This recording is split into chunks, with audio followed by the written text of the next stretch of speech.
And welcome everybody. Megan Batista is leading us today to talk about male sexual violence in the U.S. military. Megan is our rural program specialist here at the Tennessee Coalition to End Domestic and Sexual Violence. She's been here for over 3 years. She coordinates the OVW Rural Sexual Assault Grant Project, which is committed to enhancing sexual assault services for male and LGBTQ+ survivors across 26 counties in rural Tennessee. Megan also holds a bachelor's degree in law, justice, and society and has over 6 years of experience in nonprofit services, including work with a men's and women's recovery court in rural Tennessee. And we are very, very lucky and to have Megan today, so I will let you take it away, Megan. Thank you, Chloe. Hello, everyone. Thank you for being here, and thank you, Chloe, and fellow Inclusivity members for having me. Like Chloe said, our topic is male sexual violence in the U.S. military, which is a really important topic, I feel. I'm really passionate about increasing services and access for all survivors of sexual violence, particularly male survivors. And as we will talk about more here, the military is a space where many men, unfortunately, experience sexual violence. And historically, it's also been a space where sexual violence victims have been silenced and hushed and have not gotten the help that they need. So that's why I feel like it's really important to talk about. Thank you, Chloe, for introducing me. I will share a little bit more about the Rural Sexual Assault Enhancement Project if I can. So I coordinate this project from the Office on Violence Against Women. The focus is to enhance and improve services for male and LGBTQ+ sexual assault survivors across rural Tennessee. And I get to do that amazing work by partnering with sexual violence service providers across the state. Right now we have 3 partners, 1 in each major region of the state. And my job is to support them, to give them all of the resources, the training, the tools that they need to carry out the grant project. They do training within their own communities. They provide community education and outreach, and then they provide direct services to male and LGBTQ survivors as well. So it's a really beautiful project, I think. I always feel so lucky to get to be a part of it and get to talk about it a bit. So 2 other housekeeping items. I want to encourage everybody to take care of yourself, do whatever you need to do during this time. If you feel triggered by any of this information, we are going to be talking about, some difficult things, of course. So feel free to step away if you need to, do whatever you need to do to take care of yourself. That is understood and encouraged. And then I'd also like to invite you to please complete the post-training surveys. The evaluations that you'll receive, I think Chloe is going to drop that link in the chat box following the training. And if anybody needs it sent by email, I'm sure we can make that happen as well. But I would really appreciate you completing those. They shouldn't take too long, and I'd love to hear your thoughts, get your feedback. All right, so let's dive in. So just a quick overview of what we're going to be talking about. So first we'll define a few of the key terms that you will hear me repeat frequently throughout the next hour or so. And I want to say too that I know we only have about an hour, I think, scheduled for this. So I will try to kind of move through my notes a little quickly, try to stick with my notes here. But if anybody has any questions, feel free to put those in the chat box and we'll probably get to them after we're done. So we'll look at some key terms. We'll of course cover key statistics, some data and research on the prevalence of sexual violence in the military, particularly against male service members. And we'll look at research on frequency of reporting, things like that, barriers to reporting, and a little bit about what we know about perpetrators as well. And then I want to talk about military culture, military values, and the aspects of military culture that can influence instances of sexual violence, as well as the impact on survivors and the military as a whole. And then we'll look at response. How can we respond as civilian advocates and other service providers outside of the military? How can we respond when someone within the military comes to us for help? And also, what does the military response look like? What has the DoD done about this? And that's going to lead us into our final point, resources I want to leave you with some resources about reporting options within the military. I want to leave you with some options about, the care and the support that's available within and outside of the Department of Defense, so that you can pass those along to the male survivors that may come to you for help. And then I want to share some resources with you that will allow you to also continue your own education on this topic, because there will be much more for you to learn beyond what we talk about in this brief time. All right. So let's look at some key terms and important definitions. So just the basic terminology that we'll be using today. I want to make sure we're all on the same page here when I use these key terms. First, let's define male, which I know this is very, very basic, but I do think it's important to say that when I say male here, I mean all male identified persons. So gay men, straight men, transgender men, cisgender men, men in same-sex relationships and heterosexual relationships. The point here is just that gender identity exists on a spectrum, and that spectrum is wide. So I want to keep that in mind and know that I mean all male identified persons here today. And then sexual violence, this refers to any sexual act or attempt to obtain a sexual act or unwanted sexual comments or acts to traffic that are directed against a person's sexuality using coercion by anyone, regardless of their relationship to the victim in any setting. And that's the definition provided by the World Health Organization. There is also a term that we use to describe sexual assault or harassment experienced during the military specifically, and that term is military sexual trauma, or MST, as you will frequently hear me refer to it today. The Veterans Administration defines MST as psychological trauma, which in the judgment of a VA mental health professional resulted from a physical assault of a sexual nature, battery of a sexual nature, or sexual harassment, which occurred while the veteran was serving on active duty for training, or inactive duty. You'll hear me use both the term sexual violence throughout much of this training, as well as military sexual trauma, or MST.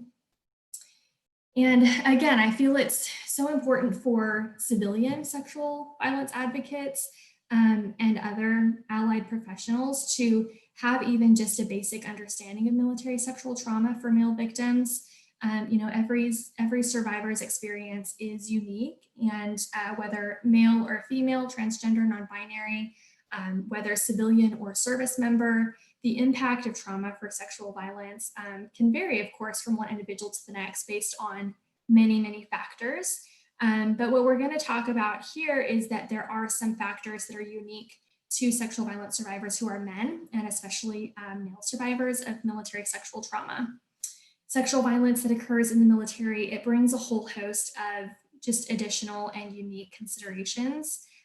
So I think an understanding of these unique aspects are important if we're going to provide trauma-informed services for male survivors of MST. Before we get into what the unique considerations are for MST and how we can address it, I first want to cover the issue itself. So let's get an understanding of the scope of the issue by looking at some key statistics. So since 2004, the Veterans Administration has been screening for MST nationally for all veterans who receive VA services. And the VA is federally mandated to do this thanks to some legislation that was passed in 1994. And of course, since screening began, we now have a lot more data on the prevalence of MST. And over the past couple decades, we've seen an increase in reports and positive screenings, which most likely does not indicate an increase in occurrences, but rather an increase in reporting of occurrences, an increase in help seeking. The Department of Defense has implemented changes over the last couple decades to address sexual violence and to make reporting and getting help more accessible and safer. And of course, those efforts don't result in changes overnight, but they do impact military culture over time. And so most researchers and experts in the field feel that the increase in reports that we've seen is really a reflection of those changes that have taken place. According to the National Veterans Health Administration, MST screening from 2017, which screened 5.15 million veterans. Of those screened, 28% of female veterans and 1.5% of male veterans screened positive for MST. And a quick side note here, I am sorry to be using binary terms so much through this training. The vast majority of research that we have on this uses the binary, so that's what I have to work with. But when we are considering this data and comparing prevalence of MST among men and women, it's important to note that women make up only about 16% of the armed forces. So proportionately speaking, sexual violence is committed against women in the military at much higher rates than men. But because there are significantly more men in the military than women, the number of sexual violence incidents overall are about the same for men and women.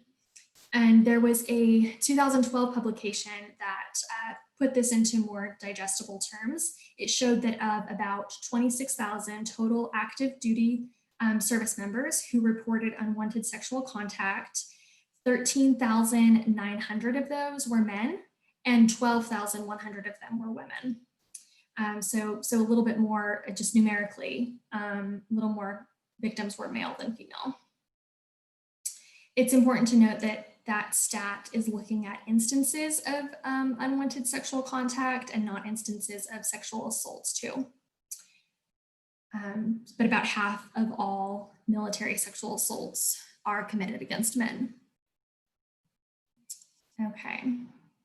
So put in other terms, around 38 military men are sexually assaulted every day, and only about 17% of male victims report. Some other important findings: the vast majority of sexual assaults of service members occur among those who are 17 to 24 years of age and are committed by an offender of equal rank or one rank above the victim. But typically the instances occur among peers. And this was the same for men and women who were victims. One of the differences we're seeing between the data for male and female victims is the gender of the perpetrator. A little over half of male victims reported their offender was also male. About 30% said their perp was female, and the remaining 13% reported their offenders were a mix of men and women acting together.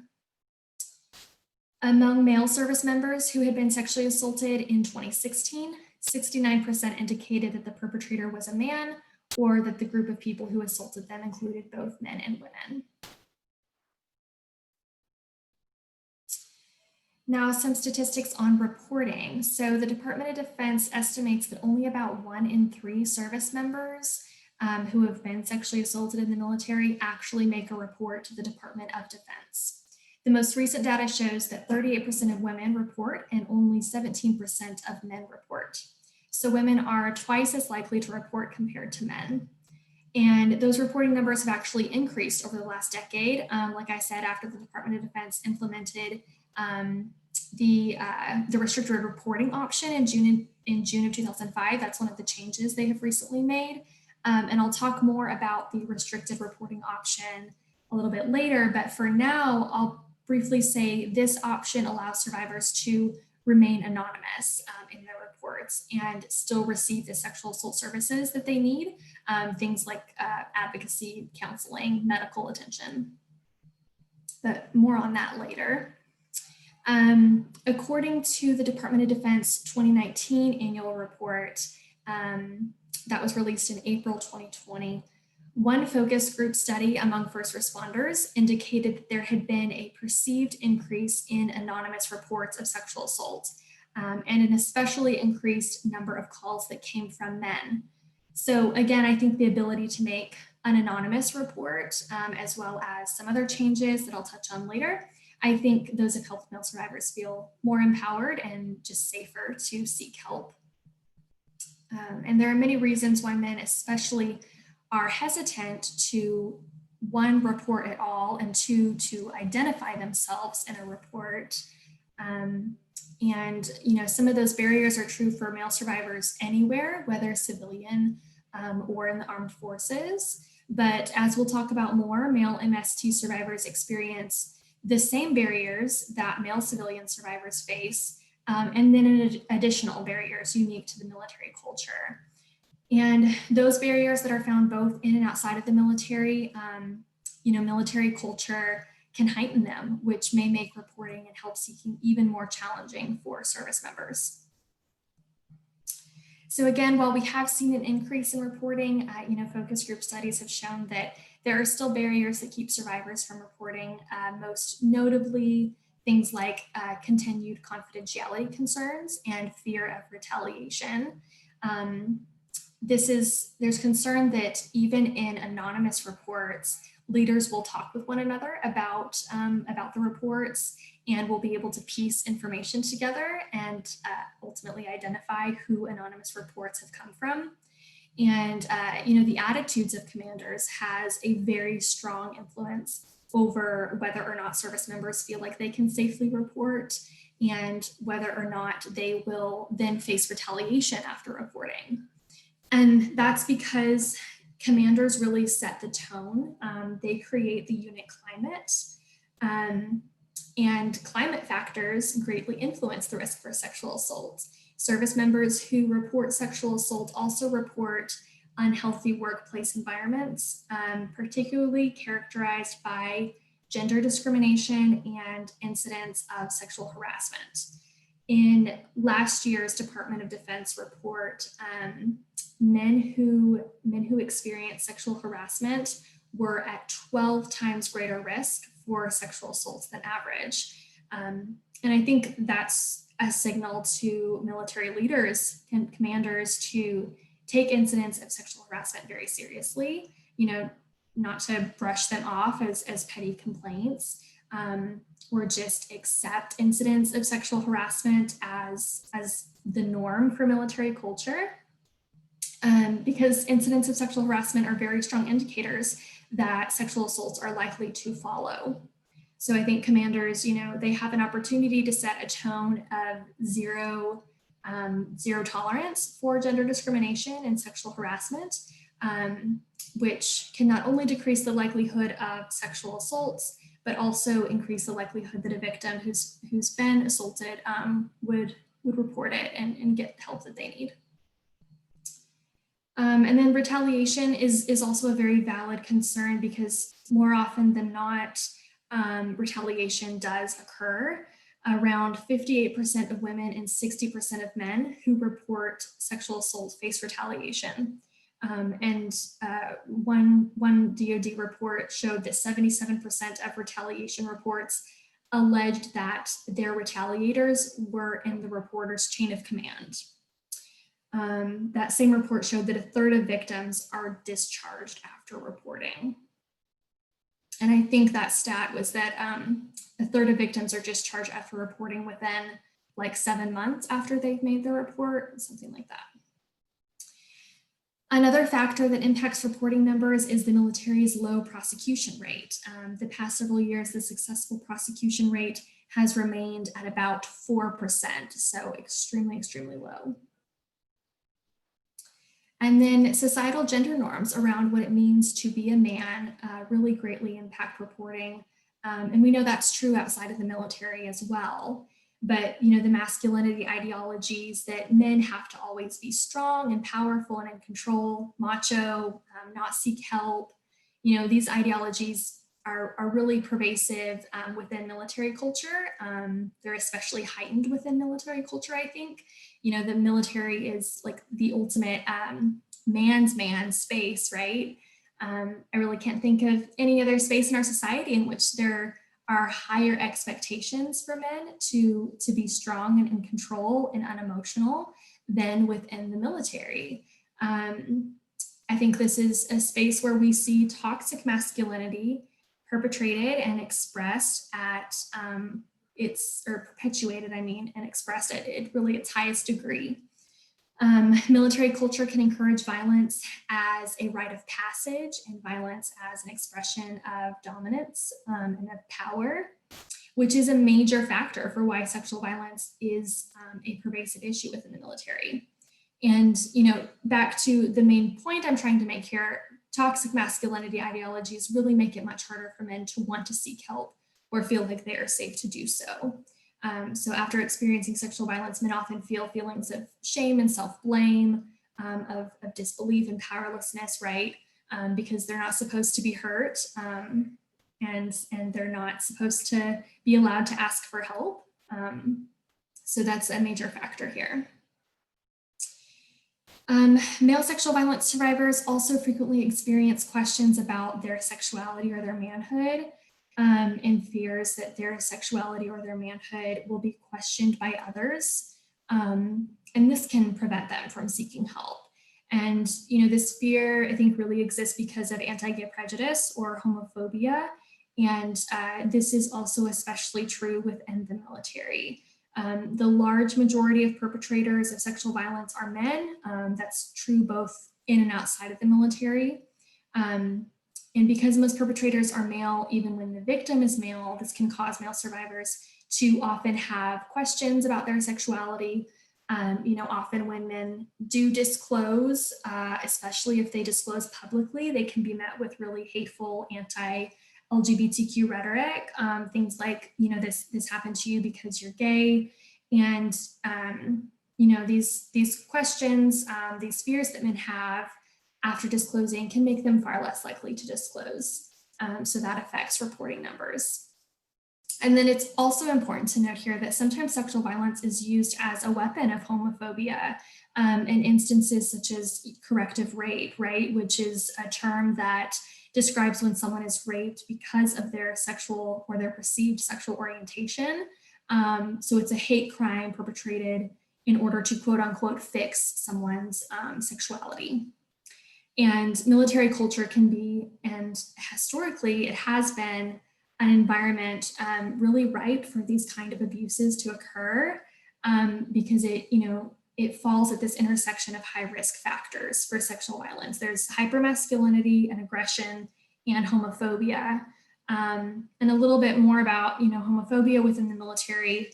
It's unfortunately, it has kind of a long history of anti-LGBTQ policies and practices. Don't Ask, Don't Tell, which was adopted during the Clinton administration in 1994. And then it was repealed 17 years later during Obama's first term in 2011. But if you're not too familiar with Don't Ask, Don't Tell, I'll just review it real quickly here. It prevented service members from being openly queer without threat of being discharged.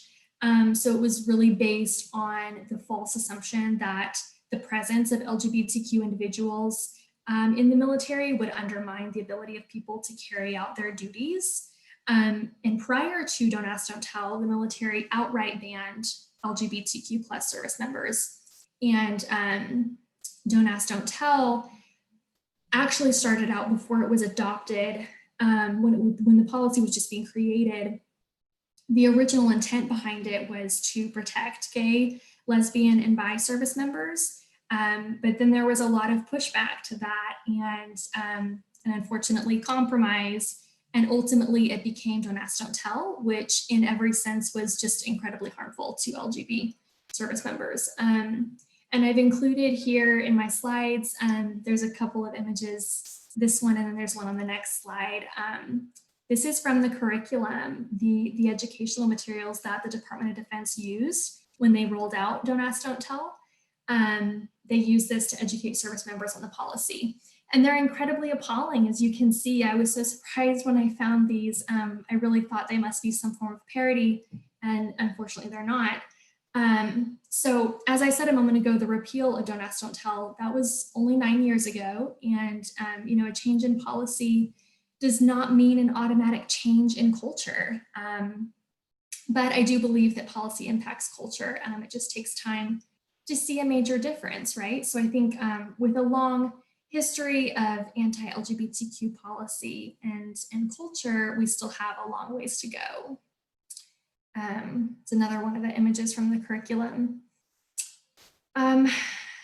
Another anti-LGBTQ policy we have in effect now, hopefully for not much longer though. In 2019, the Trump administration placed a ban on transgender service members. And there are only a small number of studies that have been done on sexual violence and transgender service members, but from the research that has been conducted and what we know of the high rates of sexual violence committed against transgender persons outside of the military, we do know that transgender military service members experience MST at much higher rates. Some studies indicating that they are about 2 to 3 times more likely to be victimized. So we know that, anti-LGBTQ policy and culture has serious harmful consequences. Okay. Now let's transition into our next section here. So we've already been talking about military culture here already, but I want to dive into that a bit more. US military culture in a way makes up its own unique world. There are distinct values and language and history that make experiences and life within the military quite different than civilian life. Some greater context here for those of you who may be a little bit less familiar with the structure of the military, or some of the terms you'll be hearing me use in the following section. So the US military is comprised of 5 branches: Army, Navy, Air Force, Marine Corps, and Coast Guard. And those branches of service have 2 distinct components: active and reserves. The active component is made of full-time active service members. That's both in combat and non-combat stations. And they and their families live on or near a base. So these service members and their families are living in what we refer to as a contained community space, meaning everything a person needs for day-to-day life is there on base. They have their own schools and daycares, their own grocery stores, hair salons, etc. So everything they need is there. They may be very rarely leaving base. They just exist within that very tight-knit bubble of a community. So that is the active component of the military. Then there's the reserve component, which is an umbrella for 2 organizations, the reserves and the Coast Guard. And I won't go into the details of each of those. Just for the purpose of this training, what's important for you to know is simply that the reserves and the Coast Guard service members are part-time and they live within just regular civilian communities. They do not live on base in the contained community spaces. So this means that there are differences statistically on sexual violence for the 2 military components. The active component and the reserve component, there are differences within each of these 5 branches as well. And each branch actually leads its own sexual violence response efforts too. Now let's look at the values. So each branch of service has its own set of values, and you can read them all listed on this slide here. I won't read each of these out loud, but just in looking over these, we can see that there's some reoccurring themes. The reoccurring theme I see the most is commitment and duty, always before self. And I think that's a really important point when we're thinking about why sexual violence goes unreported and stays so hidden within the military. I think it really makes sense when we consider that duty to your unit and commitment to service to the military and your commanders and your peers, that's always supposed to come before you. And many survivors report that they were blamed by fellow service members for breaking the unity and the cohesion of their unit after they reported they had been assaulted.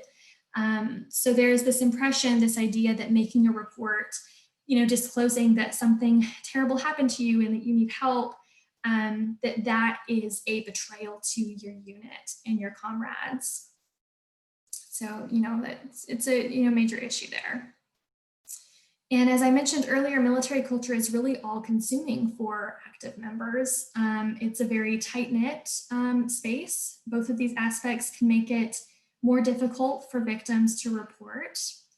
And then aggression is a part of military culture. There are power struggles, and power struggles are violence indicators. And then service members are also taught to handle problems on their own. They're taught to resolve conflict at the lowest ranking level possible and stick to the chain of command. Chain of command in particular is something really important to understanding military culture. So every single military unit, from the largest combatant units to the smallest teams that are composed of just like 4 or 5 service members, each one of those units has a very clear chain of command. And respecting and abiding by the chain of command is essential to maintaining structure and cohesion. It helps avoid confusion about decision-making processes. And that's really important. Ultimately, it can be as important as life or death. So all orders are given from the highest ranking officer all the way down to the lowest. And if a service member has any issue or problem, they have one specific individual who they report to and who is responsible for addressing that individual's concerns or problems. And jumping, as they say, the chain of command is strictly forbidden except for in a few circumstances. And namely, those are when a supervising officer is, and I am quoting here from the policy, when a supervising officer is believed to be abusing his or her authority, sexually assaulting or harassing subordinates, or engaging in other illegal or inappropriate behavior. Junior service members are expected to report the abuses immediately. So that is the written expectation, but that doesn't mean that leaders are always promoting that. And that can be another reason for hesitation and fear in military culture around seeking help after an assault.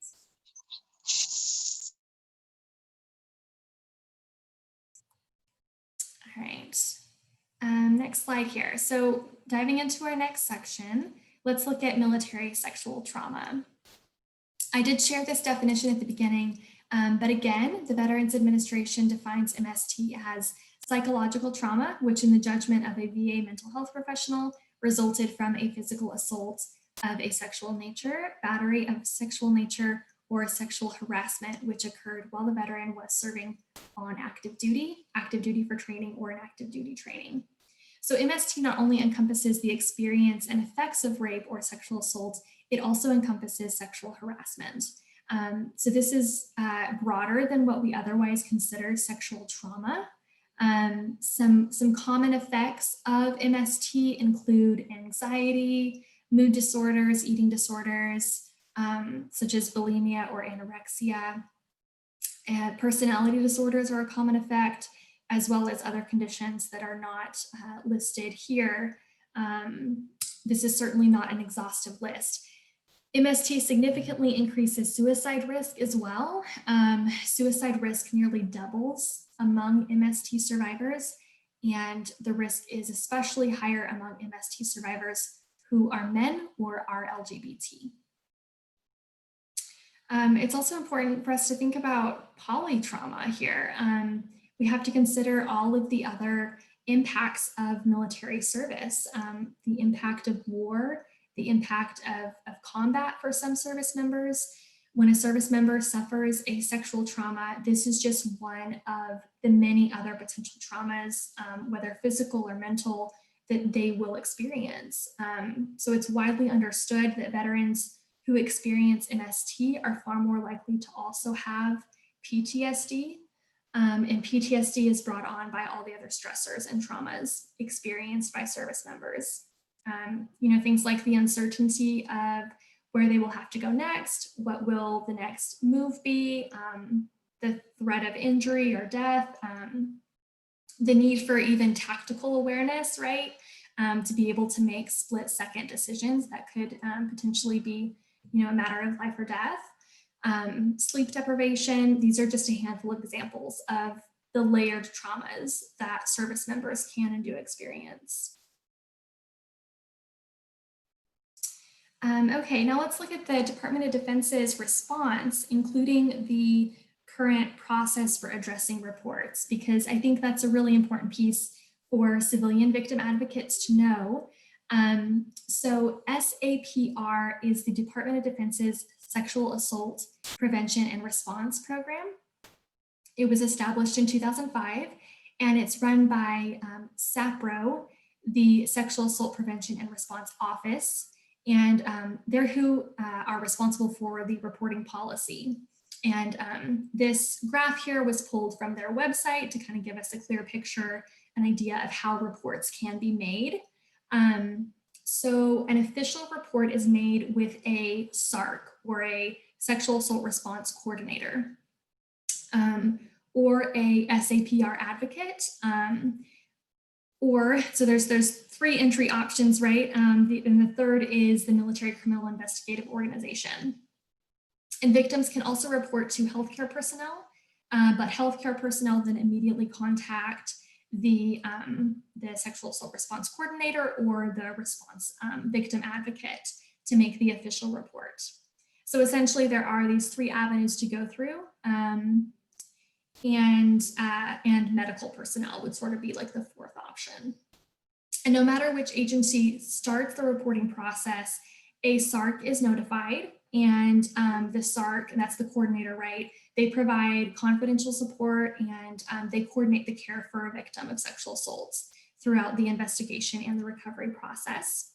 And a SAPR advocate is also notified and assigned to every reporting victim, and they provide that like one-on-one confidential support. They provide education and resources to the victim. All right, and then some more about the, you'll see here there's these unrestricted or restricted options. So we're going to talk about that here. So right, 2 official reporting options, restricted or unrestricted. Restricted reports allow the victim to remain anonymous. They do not trigger an investigation because the Military Criminal Investigative Organization is not notified of these. They allow the victim to access all available services, including counseling and medical attention and legal advice. Restricted reports are supposed to provide a survivor with anonymity, but there are 2 factors that sometimes compromise that. So when a survivor makes a restricted report, their commander is notified about the report with just some limited information and some what's supposed to be non-identifying information. So things like age, the gender of the survivor, and the date and the location of the incident. But unfortunately, in some cases, like when the unit is very small, and if the survivor belongs to a demographic minority, then that information is enough to reveal the identity of the survivor.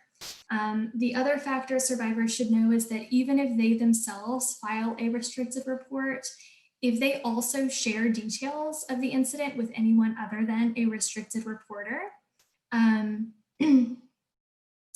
or a chaplain, those are also considered restricted reporters. So if they talk about the incident with, say, a peer, then that peer may be required to report the crime, at which point an investigation could begin. So there is still some concern about confidentiality, even with restricted reports. Now, an unrestricted report does not remain anonymous, and an investigation can be initiated. So unrestricted reports can be made to all of the same contacts as restricted reports can, as well as legal personnel such as law enforcement or commanders.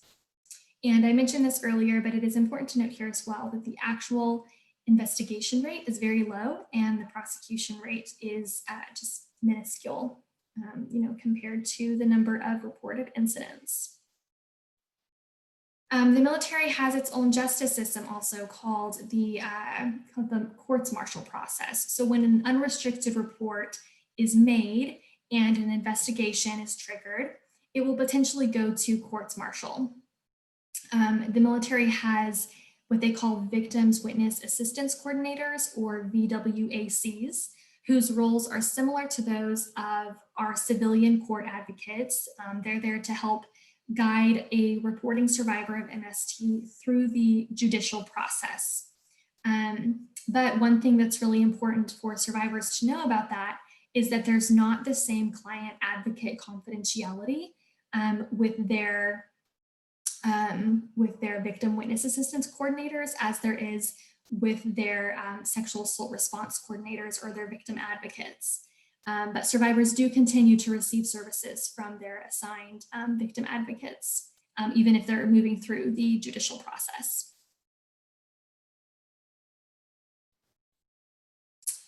Okay. Another important piece of the Department of Defense's reporting process is the Catch a Serial Offender program. This gives victims of sexual assault who want to keep their report restricted. They can also have an opportunity to anonymously disclose suspect information to help the department identify repeat offenders. So Catch was implemented in August 2019. It's still very new. So we don't have a whole lot of data to look at so far to really measure what the impact has been. But the DoD's 2019 report did show that from August of 2019 through April of 2020, there had been 239 victim reports in the Catch program. And from those, 5 repeat offenders have been identified. So I will certainly be interested to see more data on the effectiveness of the Catch program, as it has a little bit more time to operate. All right, so let's talk about direct services. And as I introduce some direct service considerations, I think it's important to say that many members and veterans do not go to the Veterans Administration for victim advocacy or for counseling or other mental health services. And this is especially true for National Guard and Reserve members, likely because as part-time service members who have lived off base, they don't have the same level of accessibility to VA services.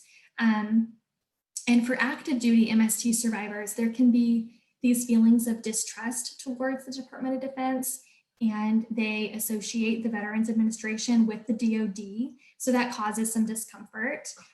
What they'll do instead, we hope, as opposed to not getting any help at all, we hope that instead they'll go to civilian counselors and therapists and other civilian service providers. But that makes it so important for civilian service providers to inform themselves on military culture, to be educated on the impact of military service on mental health, and how best to provide services that are appropriate and effective and informed and unbiased for military personnel. It's important for service providers who are serving or who may serve military service members to understand the stigma around seeking and receiving mental health or victim services.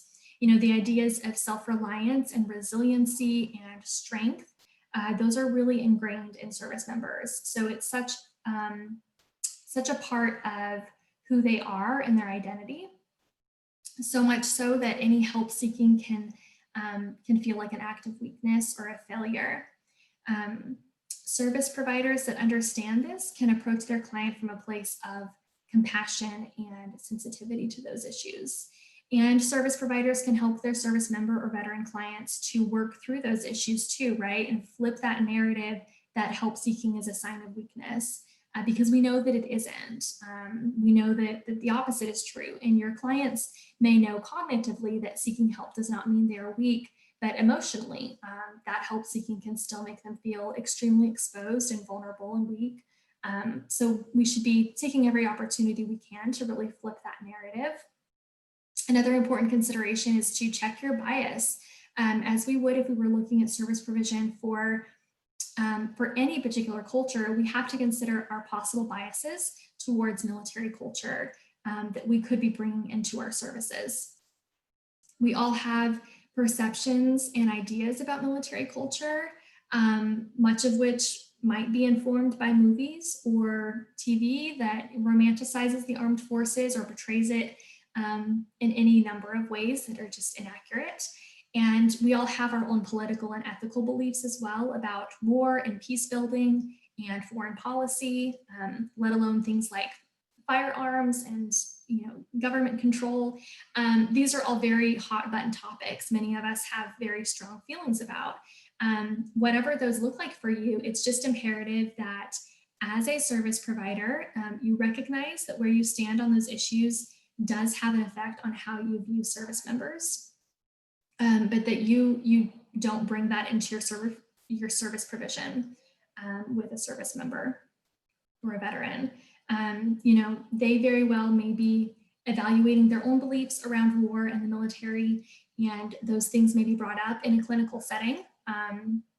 As a counselor or advocate, I would say it's our job to maintain neutrality and be there to listen, to validate feelings, to allow space for the nuance and complexity.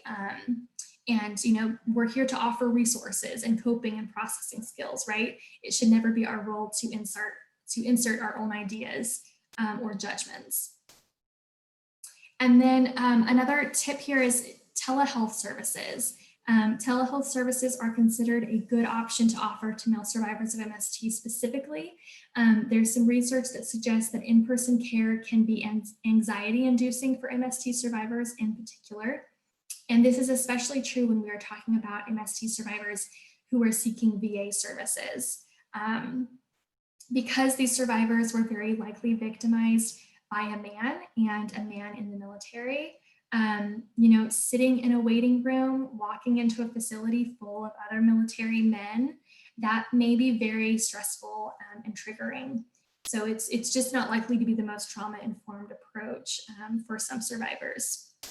But telehealth services make such an easy fix to that issue. And there's research that shows that telehealth services are an effective mode of service for MST survivors.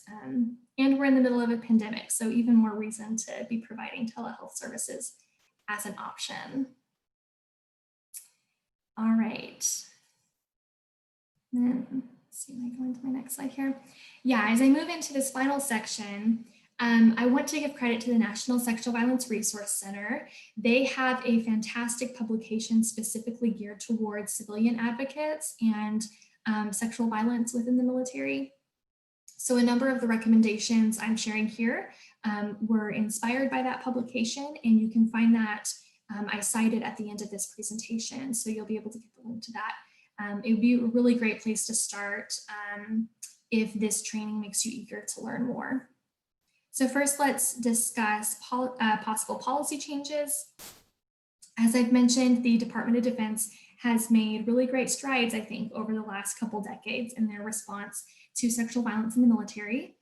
And I think we're going to continue to see those efforts make a positive impact. And with more time, I think we're going to see some culture shifts as a result of policy changes. But we still have more room to evolve and improve.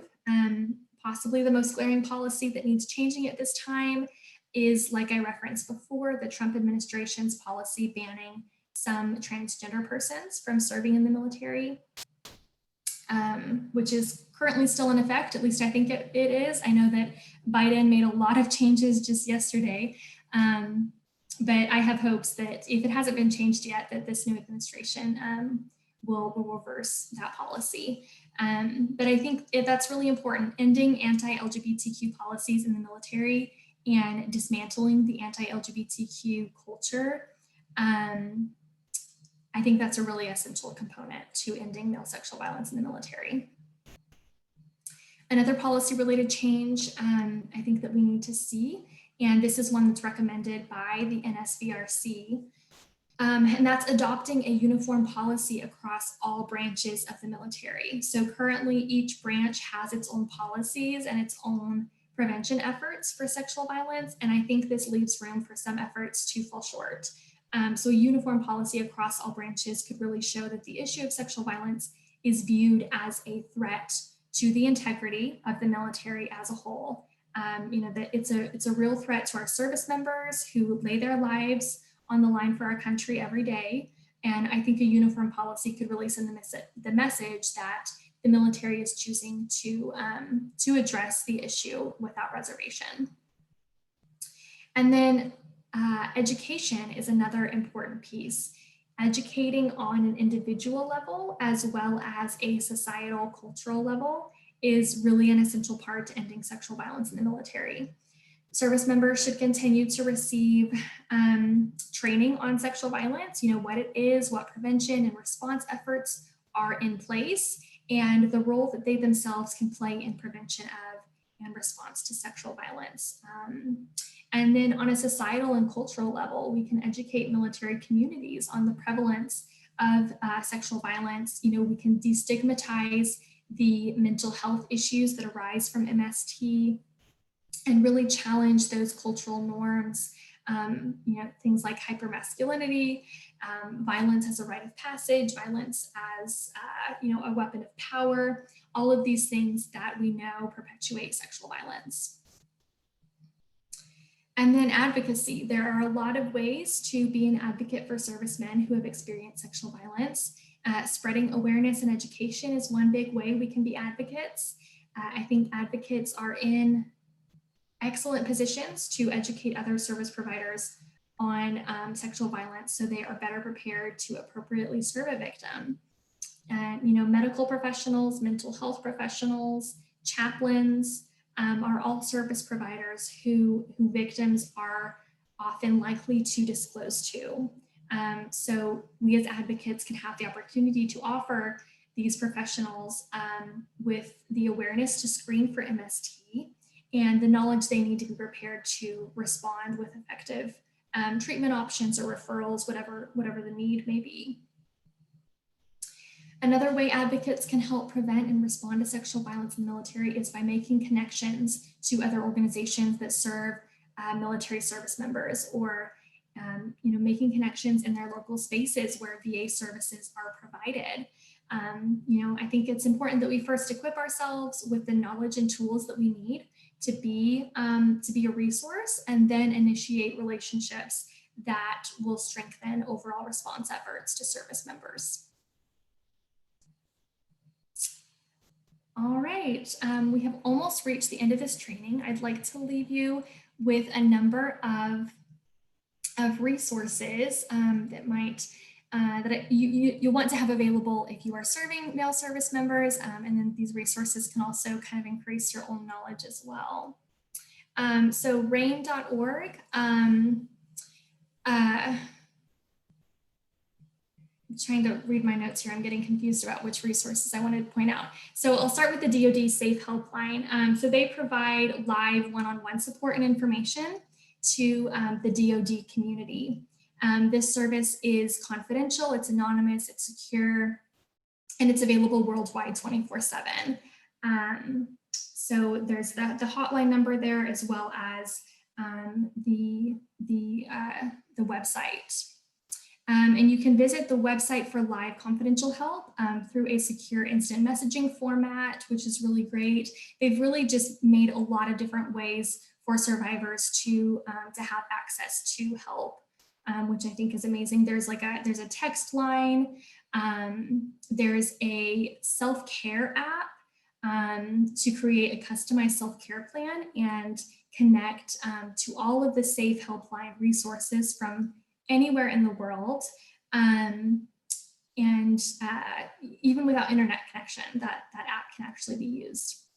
So that's a great resource as well to pass on to survivors. And then malesurvivor.org is an online community for all male survivors of sexual violence. They have resources, they have educational materials for anyone who wants to learn more about sexual violence and male survivors. They also have lots of resources directly for survivors. They have a directory of therapists, for example. They have online support groups and some forums and support groups specifically dedicated to military service members and veterans. And 1 in 6 is also a nonprofit that provides support and information to male survivors. And they also have online support groups and lots of other resources. So another great resource there, I think. All right, so that's the end of my training, my presentation. There's my references, and then here's my contact information. Really, please feel free to reach out to me with any questions or thoughts related to this topic. I'd love to hear from you, and please also remember to complete the survey if you will. That'll really help me out greatly. Thank you all for listening. Are there any questions that have come through? Any thoughts? Hi, Megan. Thank you so much. This was so awesome. I just sent the survey out and we do have a question. Okay. Let me scroll up here. Does the MST screening encourage reporting to law enforcement after the screening and it is found that found that a sexual assault occurred, what is the military's accountability or responsibility to each victim? That's a very good question. So to my understanding, the MST screening does not encourage any reporting after the fact to law enforcement. I think the purpose of MST screening is, one, to gather data on the prevalence, but then two, it's administered by the VA health professional.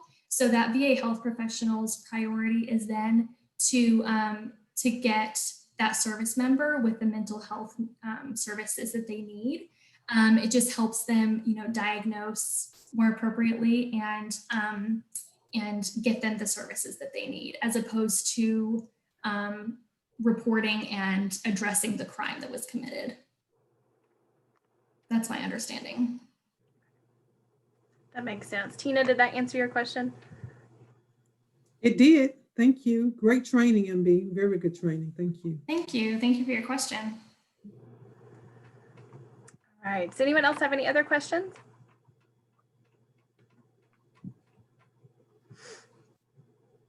All right. I don't see any coming through. And yeah, I sent out the survey in the chat. So if you guys just click on that, it'll take you right to it. And it should take just a few seconds to fill out for Megan here.